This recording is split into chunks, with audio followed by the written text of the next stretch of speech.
Thanks for being here today. Before we begin today's forum, as usual, I've got a couple topics that might help you for your coverage. First, take a minute to silence your cell phones, any other electronic devices that may interrupt today's press conference.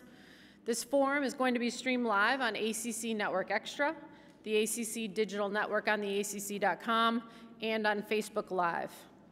In addition, a full transcript will be provided by ASAP Sports, which is also available on the ACC.com and via the ACC Football Kickoff app, which I hope all of you have downloaded and are finding that useful. It's now my pleasure to introduce the Commissioner of the Atlantic Coast Conference, John Swafford.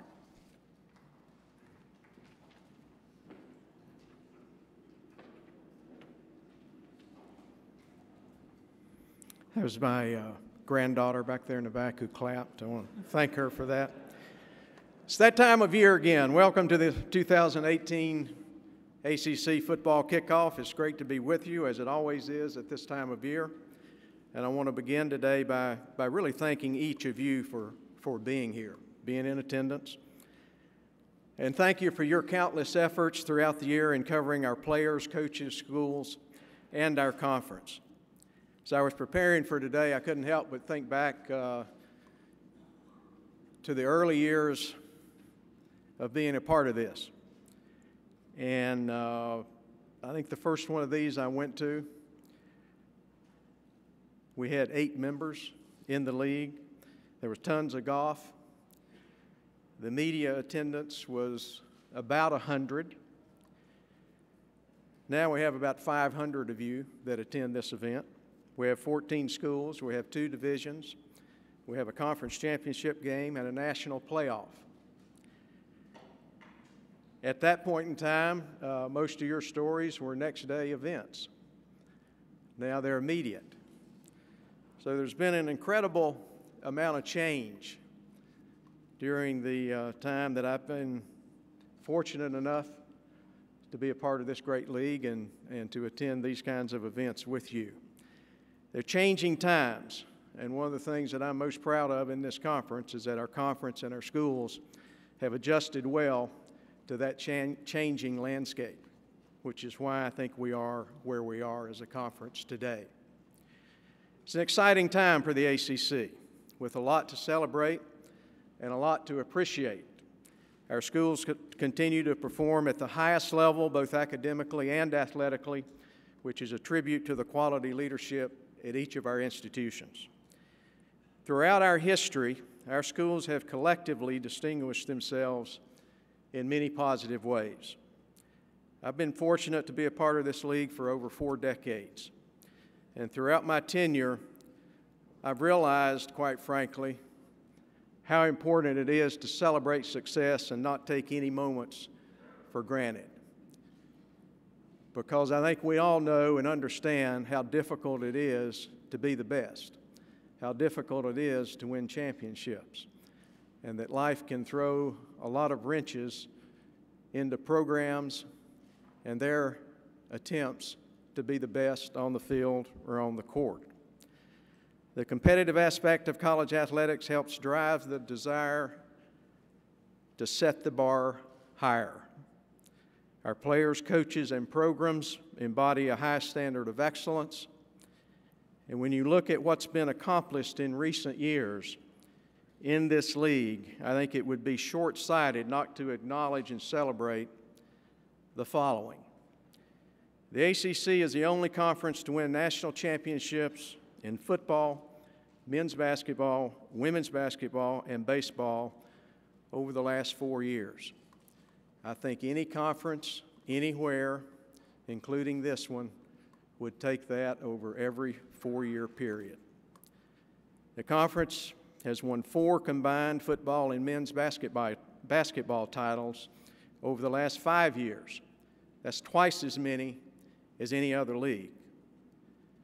During this past academic year, the ACC led all conferences with 10 bowl teams, 9 NCAA men's basketball tournament teams, and 8 NCAA women's basketball tournament teams, including 2 Final Four participants and the national champion in the most dynamic women's Final Four in its history. Over the past 2 years, ACC teams have made 21 bowl appearances, which leads the nation. And our champion has been in the college football playoff every year of its existence. So we're proud of these successes, as well as so many more that I haven't mentioned. And I truly believe the strength of our schools, our student athletes, our coaches, and our fans is at an unprecedented point in our league's history. Now, 2 years ago, at this event, we announced a new multimedia agreement with ESPN that included the launch of the ACC network. Today, we're approaching the one-year countdown to the linear launch of that network. A lot of work has been done in preparation for next August by our partners at ESPN, by those in our offices in Greensboro, and at our schools. With that said, as we look ahead, there are several important initiatives on our collective to-do list as we lead up to next August. These items over the next year will intensify each month, as will the level of excitement and anticipation of bringing this project to fruition.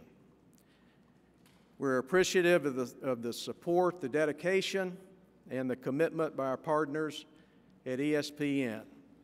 I've said many times, you cannot have a better partner in this realm than ESPN. The pledge made by John Skipper and his team has been unwavering from the day we signed the deal. And we're extremely pleased by the seamless transition under the new leadership of President Jimmy Patero. I've had the chance to spend time with Jimmy, as I had the chance to spend a great deal of time with John. And it was immediately clear during our first conversation that the ACC network remains a top business priority for ESPN. And I can tell you and assure you that the relationship between our two entities is stronger than ever. There are a lot of folks behind the scenes working hard to get the network up and running. And while time won't allow me to recognize everyone, I do want to acknowledge a number of leaders that are already making critical contributions to the ultimate launch of the channel. Rosalind Durant continues to oversee all of ESPN's college networks, and Stacy McCollum provides oversight specifically for the ACC network. They are both located here in Charlotte. Justin Connolly and his affiliate sales distribution team are outstanding and critical to the success of this venture. Chris Brush and his colleagues in the affiliate and consumer marketing divisions, ESPN's production brain trust of Lee Fitting and Amy Rosenfeld, and we're tremendously pleased with both of these individuals and tremendously pleased to have a veteran of Amy's stature as the ACC Network's senior coordinating producer. And Meg Aronowitz and Rex Aarons from ESPN's field production team, who has spent the last 2 years working with our schools on their production build-outs. I really want to acknowledge the work done by our schools, their production directors, the decisions that have been made on our campuses for the build-outs that will be necessary for us to have the channel. We're in great shape with that. And the production directors and others have been tremendously dedicated on our campuses. They've done an excellent job in preparing for the ACC linear productions while simultaneously producing over 1,000 games last year for ACC Network Extra, well beyond the 600 which we initially anticipated.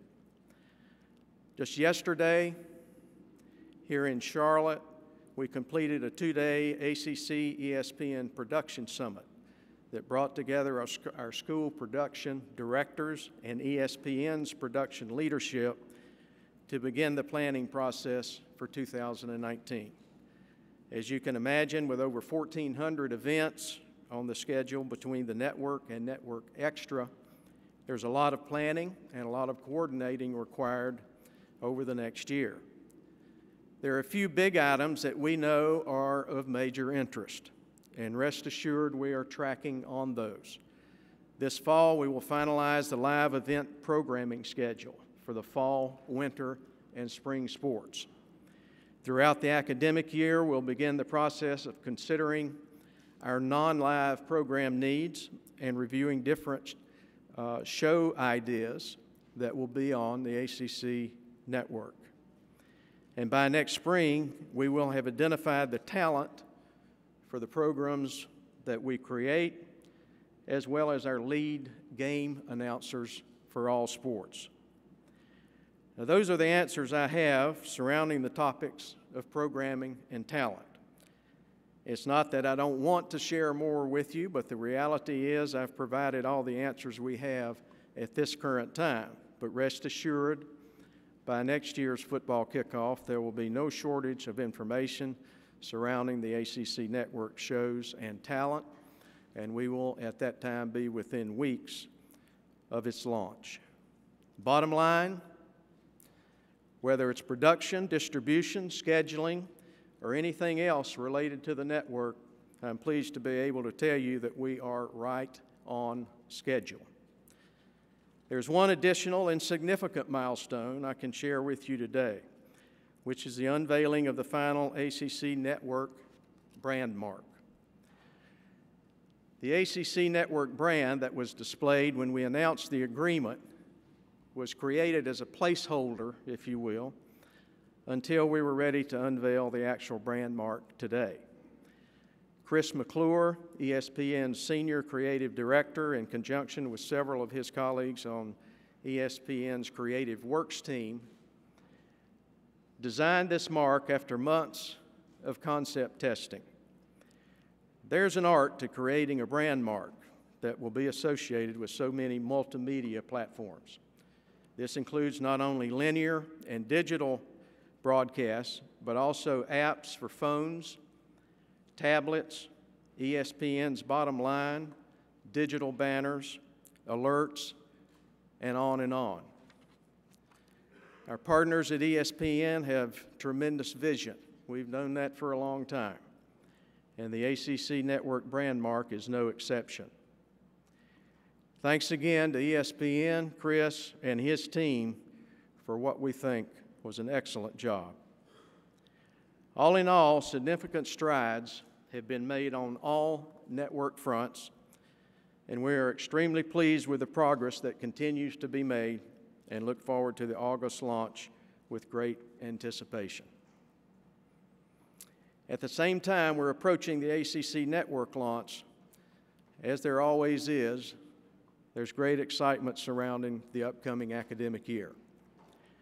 There have been a number of changes related to football within the NCAA, and I'm pleased that a number of these changes have come about as a result of the leadership at our schools and our conference. This past December was the first early signing date, something we've championed from the ACC for a number of years. And after visiting with our coaches this spring and as recently as this morning, it's been a positive addition to the recruiting calendar. There's also been significant discussion surrounding the redshirt and transfer rules. We'll need to evaluate both of these over the next year and beyond, but I don't think there's any doubt that the benefit for our players far outweigh any negatives that might come with it.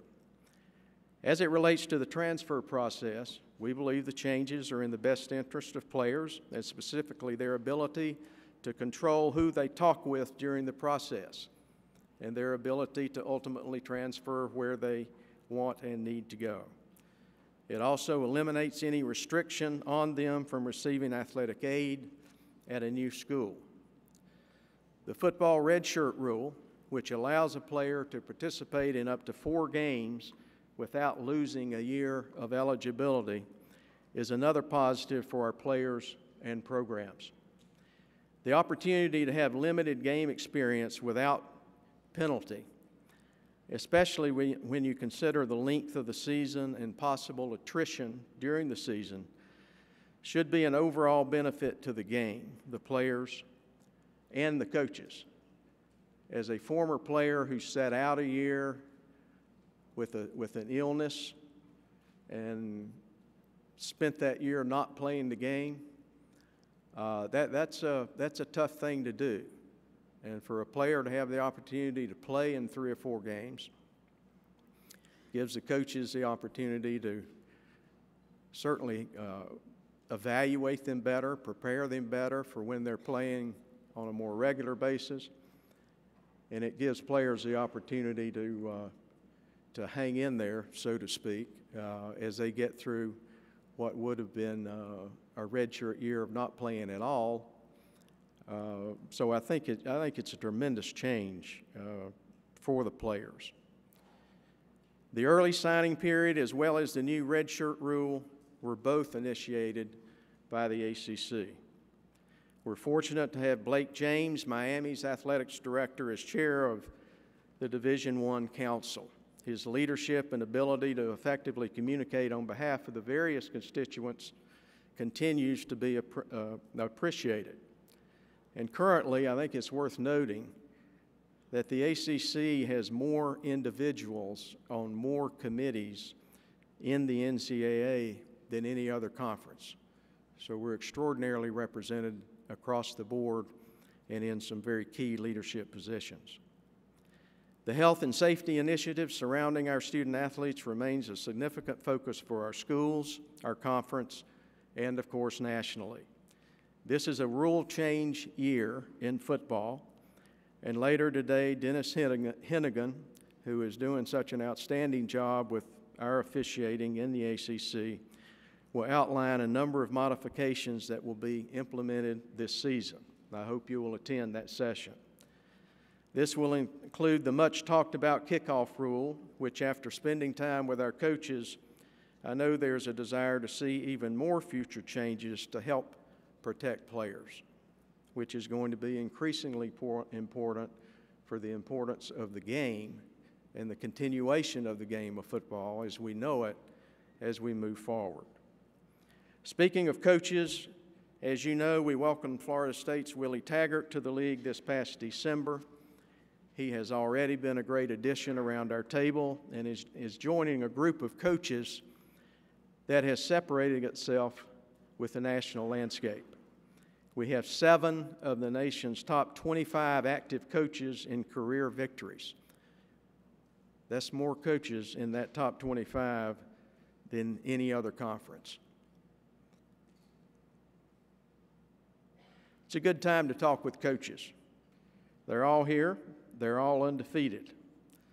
And they're all here with the ultimate goal of returning to Charlotte on the first weekend in December for the 14th annual Dr. Pepper ACC Football Championship game.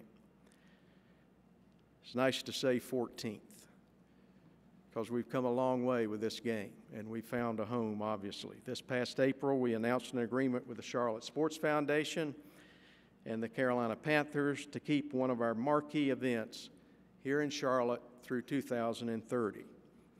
It's also good to see that David Tepper, the new owner of the Panthers, is a Pitt graduate, and therefore we have declared him an ACC guy. Speaking of marquee events, I'd be remiss in not mentioning while we're here in Charlotte what a significant role this city will play beyond our annual kickoff and football championship game. We'll be back here in October for both our men's and women's basketball media days, and in March we'll celebrate the 66th annual New York Life ACC men's basketball tournament at the Spectrum Center just a few blocks from here. The first weekend of the football season is 6 weeks away. There's no shortage of quality games available to our fans throughout the year. Right? One of the most pleasing things to me as I compare now to a number of past years when we were a smaller league is the number of quality football games we now have in this league. And when you look at the last several years, the teams that we've had in the national championship playoffs, the national championship game, most of their toughest games, and in some cases their only loss, have been within the conference. And I think that says something about where we are with ACC football. I think it also says something when you look at the roster of games each and every weekend and who's playing whom. And while our schools continue to schedule extraordinarily well against non-conference competition and in a very appealing fashion, I think more so than any other conference, quite frankly. When you look at the conference games that are quality games and that are games that you want to see, it's remarkable and a far cry from where we were at one point in this league with our football programs. Similar to recent years, our fans can experience every game that we play on one of our broadcast platforms, including ESPN, Raycom Sports, or the Fox Regional Network. Each of these entities continues to be an important partner, and we appreciate their coverage. And in speaking of Raycom Sports, this will be its 35th and last year of broadcasting ACC football on syndication. Our partnership began in 1984, and I was actually chairman of the NCAA Football Television Committee at the time that the courts struck down the NCAA television plan. That then gave the ACC and other conferences the opportunity to develop, at the time, syndicated coverage of conference football games, as this league had had for years and years and years with its basketball. So you go back to that period in time, and Rick Ray and Ken Haynes and Jim Babb at Jefferson Pilot involved with it, and that became something very important to the involvement and development of ACC football, because we were at a point under the NCAA television plan where we didn't feel like we were getting our share of games at that time. And a number of great rivalry games had been created across the country that were shown every year. You know, we'd get a couple of regional games per year, might get a national game or two per year, and that was pretty much it.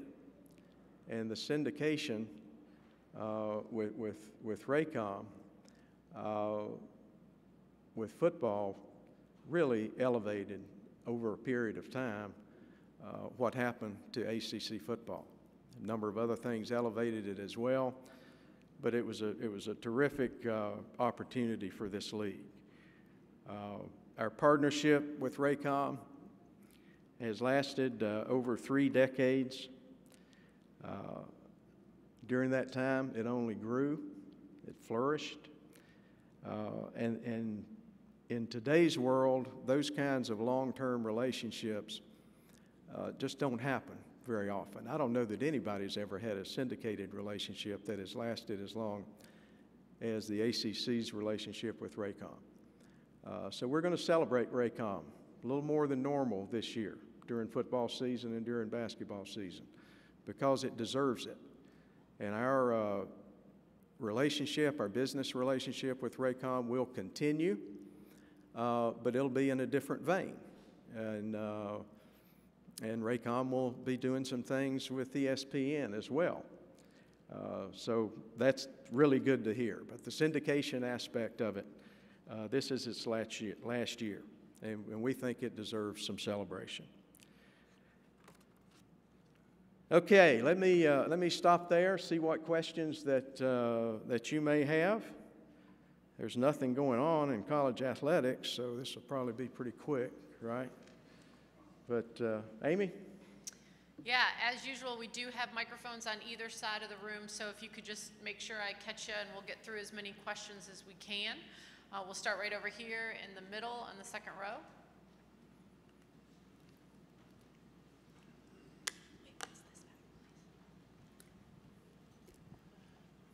Good morning, Commissioner. Bob Holliday, WRL.com.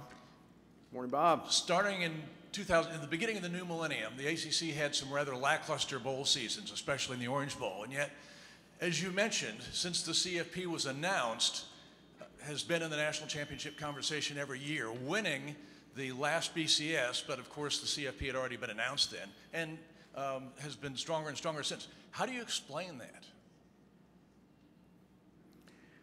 Well, I think that I don't think it's explainable in one or two aspects of it, Bob. I think it's multiple, and I think it really started in the early 2000s when we began talking about expansion and the need for expansion, and should we not? If so, why? And we felt like looking ahead. Sometimes you have to try and be visionary, you know, as a business, as a conference, as an individual, and most of us felt very strongly that with the way things were progressing, where college athletics was going, how the football side of things was beginning to dominate, if you will, the business aspects of it and the revenue generation aspects of it because of its growing popularity. We felt like we had to do two things as a league. One was to grow and enhance our footprint and our marketplaces and our television sets. And the other was that we had to get more competitive, top to bottom, in football. So those were the two items that we beat to death, quite honestly, meeting after meeting after meeting, and we got there. But the success on the field doesn't happen, and certainly I think we enhanced ourselves football-wise by the schools that we have brought into the league since the decision first was made in 2003, but then 4 and 5 is when the Miami and Virginia Tech came in, and then Boston College right on top of it, which gave us the opportunity to have a conference championship game, which we had to have 12 schools in order to do that. Then later, the opportunity to bring Pitt and Syracuse into the league, who have not had as much recent success in football, but have tremendous tradition and history in that sport, which can help tremendously in rebuilding it and putting it back together, and having that same success going forward, possibly. It also affected our ability to do some things television-wise and marketing-wise that we would never have been able to do as a 9-member conference, for instance. Then Notre Dame, and the arrangement with Notre Dame, which I think has been a tremendous plus for the league as well as for Notre Dame. Then the loss of one school and the immediate decision to bring in Louisville, to bring us to where we are today from a membership and market standpoint. Plus, all of those schools have excellent football potential. And that's part when you couple it with the 9 schools that we already had, it just has given us so much more depth. And instead of 1 or 2 really good teams, we have a lot more than that right now. And I think that will continue. But the biggest thing is the institutions responding to the challenge to improve football, to bring our football nationally up to a level similar to basketball. And I think we're in the best shape we've ever been as a league at this point in time, in a real balance there with football and basketball. because basketball is so important to the history of our league and what we became, how we were perceived. And our football, while we had some, over time, great players and great teams along the way that won some national championships and some Heisman trophies and those kinds of things, we weren't doing it with nearly the frequency or with multiple teams the way we had been able to do things in basketball. And as I said, the business model was changing. About the early 2000s was when the football revenue from television equaled basketball television revenue in this conference. And now, a number of conferences before then, that had already taken place. But the biggest thing is that the schools responding, investing in the sport, investing in facilities, investing in hiring quality coaches, and investing in recruiting. Football postseason, of course, is ratings-driven, rankings-driven. Do you feel like the ACC gets a fairer shake under the CFP ranking system as opposed to under the BCS? Is that part of the equation? I think so. You know, I've said this before. I think the CFP's been the greatest startup I've ever seen in college sports, I think. Doesn't mean it's perfect, but one of the reasons I can say that is we've been in it the first 4 years, so I get that. But at the same time, I do think it's been to our benefit. And I think some of that is the eyeball test. I think we finally have put together a period of time where our league has improved consistently in football. It's not a flash in the pan kind of situation. And there'll be a year, I'm sure, where our champion or another team is not in the playoff. I mean, it's already happened to, you know, some really good conferences. And that's part of the deal at this point in time, but we'd like to put that off as long as we possibly can. But I think the CFP's been really good for the ACC and really good for college football. Next question over the far left side of the room.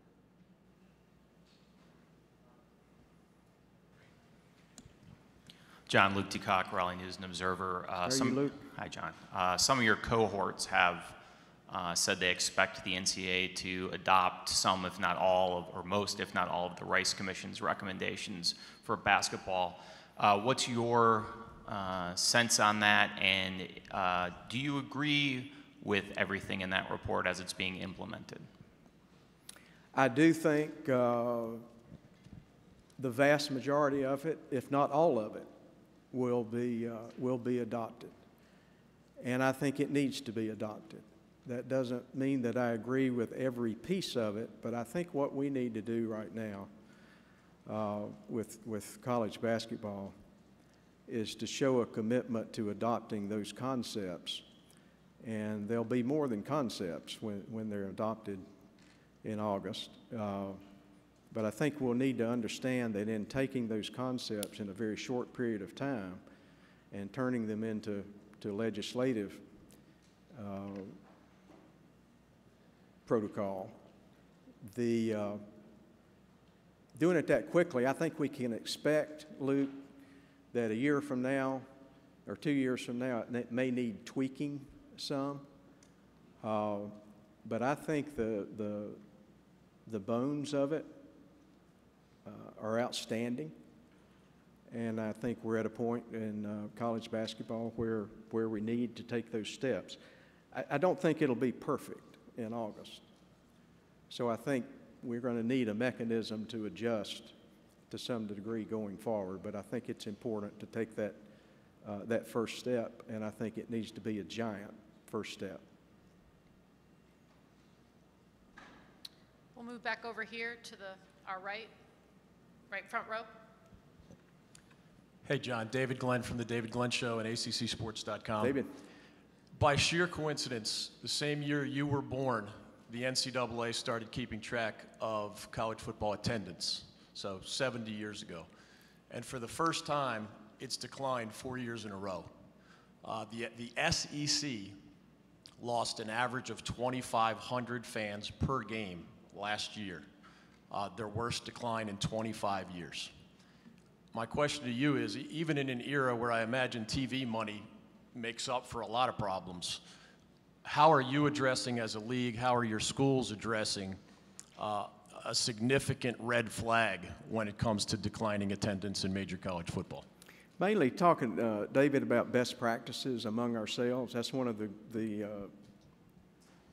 great things about a conference is schools can spend time together and share ideas and what works and what doesn't work, because you know we're in a period now where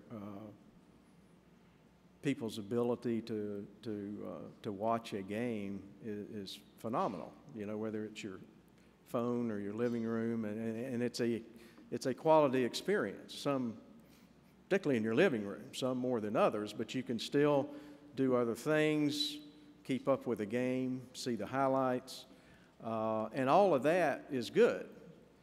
So maybe sometimes to gain something, you give up a little something. But I think the biggest approach is, and every school is a little different. You know, school A may have a parking problem, school B not at all. But I think what our schools are finding is sharing that kind of information about the in-stadium experience, and also modernizing stadiums and bringing them up to snuff, so to speak, so that the in-game experience is as good as it can be. And that can start on the field with the product, and it can also start on the field with keeping the game going. We're continually working at reducing the length of games, and you know, I harp on this all the time with our officials, particularly, and so I'm pleased to tell you that the ACC, in terms of conference games, we had the shortest length of conference games of any of our peer conferences the last year, and I think the year before as well, if I'm not mistaken. And that's a good thing, and we keep looking at rules changes that also may shorten the game, because you know, Major League Baseball is dealing with this right now, with attendance down and people complaining about the length of games and rules changes they're trying to make without, you know, taking away the soul of the game itself. But I think it's a trend we have to keep an eye on. You want to be developing young fans. You want to be developing students into fans while they're there, because generally they're the ones who go on and as they have some successes in life, give back to our booster clubs and our universities. So it's an all-encompassing issue that is about the field. It's about fans' total experience, from parking to concessions to bathrooms to comfort in their seats to reception they can get on their mobiles while they're in the stadium. You know, all of those things come into play, and I'm sure I've missed a few, but it is a concern that we talk about often in our league meetings. Go here in the middle, in the back, David. Hello, David. Supreme Court decision on sports gambling, where do you think the ACC overall and college football really should go in terms of injury reports? Well, I just had a lengthy conversation with our Coastal Division coaches this morning about that issue. You may remember we have had not a rule, but a gentleman's agreement among our coaches to share publicly injury information. We were the only conference that was doing that, and ironically, we decided not to do it this year. So we won't be doing it this year. But my guess is that, you know, I think the ultimate question with us is how do you protect the players and the integrity of the game? And what's different now that some things are legal from when it was illegal. And what does that change? But the ultimate question is, how do we protect our players? Because obviously a lot more people and people you know, if it's going to be legal, and we're in 10 states. We have schools in 10 states. So it's going to be challenging because some states will pass it and others won't, I feel sure. So we'll have to see how it plays out. But my guess is we will have a national, I won't even call it an injury report because I think it would need to include other situations that would be in sync, be consistent across the country. I think that's critically important, and would include not only injuries, but you know, if there's disciplinary action where a player is suspended for a game or for whatever reason, that would need to be a part of it as well. And I think that reduces, to some degree, people you don't really want coming around players and managers and doctors and anybody associated with the program, coaches, trying to get information in another kind of way, an underhanded kind of way. So my general feeling, and I sense that our coaches' general feeling is the same, that that's probably something that needs to happen on a national basis. I don't think it'll happen for this season. I suspect it'll be, you know, for next season, but I'll be surprised if that's not in place. We're going to take our next question from second row here in the middle.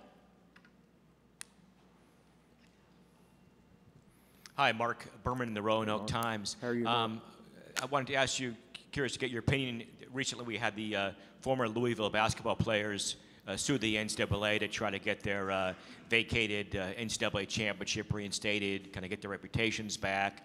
We just kind of wanted to see, you know, do you feel like they deserve to, you know, to win that suit? Would you like to see them win that suit, or do you kind of feel the NCAA made the correct call there? You know, it's hard for me to weigh in on that. That's kind of a no-win for me to weigh in on that. I'm not that familiar with it. I thought it was an interesting lawsuit. I've never seen that before. So it was, you know, it's certainly creative. And I do understand players that had nothing to do with the problem being negatively impacted by association. I get that. I don't know if the lawsuit is the solution to that, but I you know, just in terms of NCAA sanctions, the whole idea of so negatively impacting an entire university or an entire team with penalties, and oftentimes it's after the fact with players that didn't even have anything to do with it, and coaches that didn't have anything to do with it. You know, I've said for years, surely we can find a better way. And there is more concentration on the individuals involved when it can be proven. And that's where I think it should be.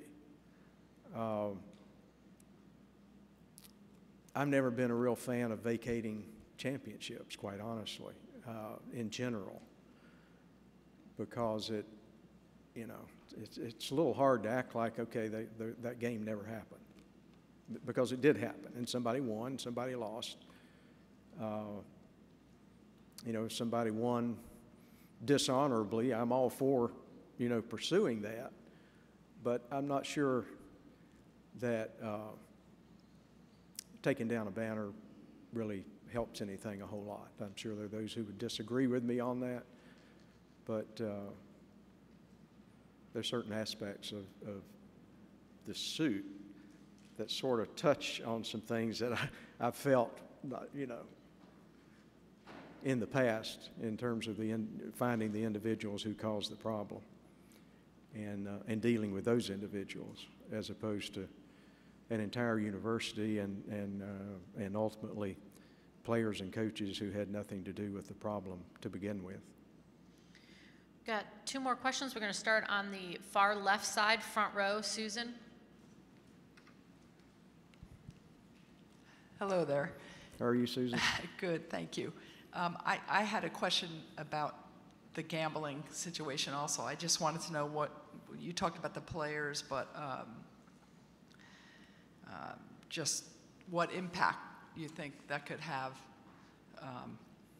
you know, on college football, and specifically, what are you concerned about most? And you know, I'm concerned about, what I'm concerned about most, I think, and I don't know how much it's going to change. I mean, I may be one of the most naive people in the world about gambling. Quite honestly. I can't even tell you the lingo that goes with it, quite frankly. But I know it can be incredibly problematic for the integrity of our games, and you know, I don't like the optics of gambling and college sports. But at the same time, I mean, it's obviously going on illegally and has been for years. And there are people who are constantly trying to get information about programs and individual players and et cetera, so they can bet in the you know, most effective way they think they can. I don't know what legalizing it, I don't know how much it changes everything, and I'm not sure anybody does. We've talked about this at our commissioners' meetings a couple of weeks ago, and it's kind of a, well, what if, and is this going to change or not? I think we're going to have to see how it plays out some. I mean, there's even an argument about,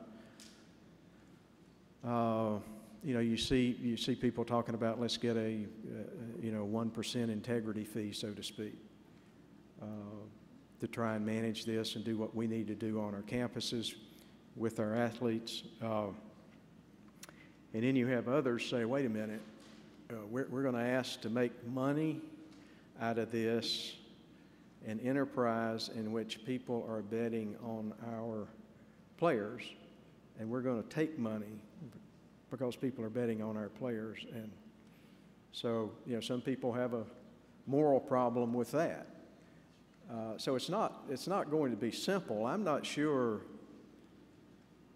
you know, sometimes when you think something's just going to be horrible and an incredible mess, it comes into play, and, you know, a year or two later you find out, well, you know, that's not as impactful as I thought it would be. And we've seen that in recent years in college athletics with some things. The full cost of attendance, you know, there was all kinds of ruckus about because it wasn't exactly the same at every institution, and it was going to impact recruiting tremendously. Well, I ask coaches now, and it's like, no, that really hadn't happened. Well, some people thought the world was coming to an end when we went to full cost of attendance. So, and this is different, but there are just a lot of questions there to answer and to work through. I don't think there are a lot of here or anywhere else in talking with Mark Emmert and his staff and my peer commissioners. There aren't a lot of answers there right now. I think we pretty much know what the questions are, but we don't have the answers yet. And as I think I said earlier, we've got 10 states to deal with just in the ACC. One thing that would seem to make some sense to me is if Congress put some parameters on to bring some consistency state to state if a state decided to legalize gambling. I'm not saying you take that right away from the states. I'm just saying that if the state of North Carolina decided or the state of Florida decided to legalize gambling, it would have certain parameters that it had to work within that were mandated by the federal government. Seems to me that might be helpful in at least, laying out some consistency state to state. That's coming from a very naive point of view. Take our last question here in the middle on the left side. Joe? To follow up on the gambling questions, Joe Ovius from The Fan. You mentioned the optics of college and gambling was not something you really liked, but you could say the same thing about college and alcohol for a while there. Now the ACC sells beer at tournament sites. So when you start looking down the line for future tournament sites, there could be arenas that you're talking to that have in-game, in-arena gambling. And that's a revenue generator. So how do you balance that with what the schools need to keep the arms race going, to make more money, find new ways to fulfill cost of attendance and everything else? This is the next thing. How do you address that with future tournament sites? Well, again, very fair points. And spot on, I think. We'll just have to work our way through it, just like we have, the alcohol issue. It took us years to, and having some of our schools allow alcohol sales for us as a conference to do it at our championships. And we moved into it gradually. And quite frankly, we have fewer incidents related to alcohol at our championships now, when we control the sale of the alcohol, than we did when we didn't. And supposedly there wasn't any alcohol. So gambling could work out, the same way. I'm not saying it won't. I think we just have to plow into this, understand it as best we can, and see if it really is as, if you're really opposed to it, see if it's as bad as we really think it is. Because I don't think we know. But it still gets back to, even if it's okay, we're still going to want to do whatever we need to do in order to protect the integrity of the game itself. And I don't know if it's legal. Does it make it a little easier for a player to, or a coach or a trainer or a manager to, share information they shouldn't share, or it's got a lot of tentacles to it, but the answer might be ultimately, this hadn't made a bit of difference. But I still don't really like the optics of gambling on college students. And you have states with lotteries. A number of our states have, education lotteries, but it's from people buying a ticket. It's not from gambling on how Joe's going to play today. That concludes today's ACC Commissioners Forum. As a reminder, at 11 o'clock, we will have our coastal coaches and student athletes on the stage for a photo opportunity. Lunch will be served from 11 to 1 downstairs in the Providence, and I hope you all have a very productive afternoon.